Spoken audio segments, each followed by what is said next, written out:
И снова всем здравствуйте! Сегодня мы с вами поговорим, и не только поговорим, а и продемонстрируем, как снять вот эту вот накладку над приборной панелью, чтобы нам добраться до, например, доски приборов. Чтобы снять доску с приборами, для начала нам нужно снять вот эту вот штуку. Итак, поехали. Для начала опускаем руль в самое нижнее положение. Вот здесь вот справа внимательно смотрим, есть такой паз, примерно как паз для снятия облицовки магнитолы. То есть мы туда антивандальным съемником либо отверточкой аккуратненько залазим.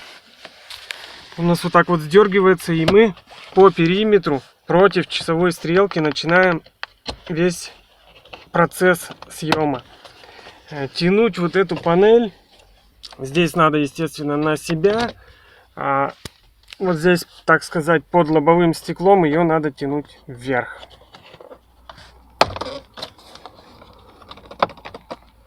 Вот прямо вверх по направлению к лобовому.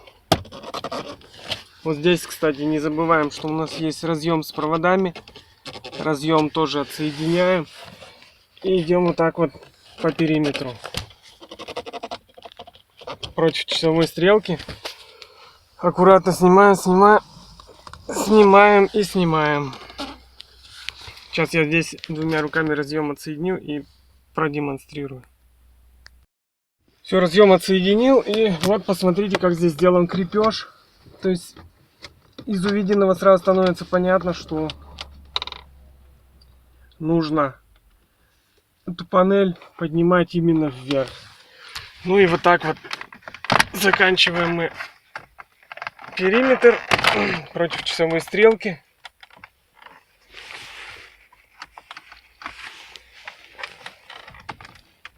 Оп. И готово. Так, резиночки попадали, резиночки. Ну вот, собственно, что мы здесь видим. Приборную панель, она держится у нас на 4 болтах. Вот винтах, вернее, раз, два. Вот там 3. И вот здесь 4. И все. То есть вы ее откручиваете, сзади будет разъем. Вы его отсоединяете, приборка у вас в руках. Все. При монтаже не забудьте, конечно, подсоединить вот этот разъем.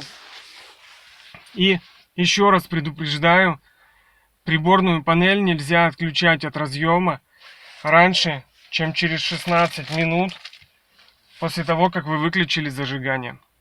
Это предупреждение я еще раз напишу в описании к ролику. Это очень важно, потому что бортовой компьютер засыпает только через 15, а для верности 16 минут после того, как вы выключили зажигание. Так как эти вещи связаны, борт-комп и панель приборов, можно сказать, напрямую связаны, то во избежание перегорания вам нужно выдержать эту паузу. Все, всем удачи в работе. Спасибо, что досмотрели.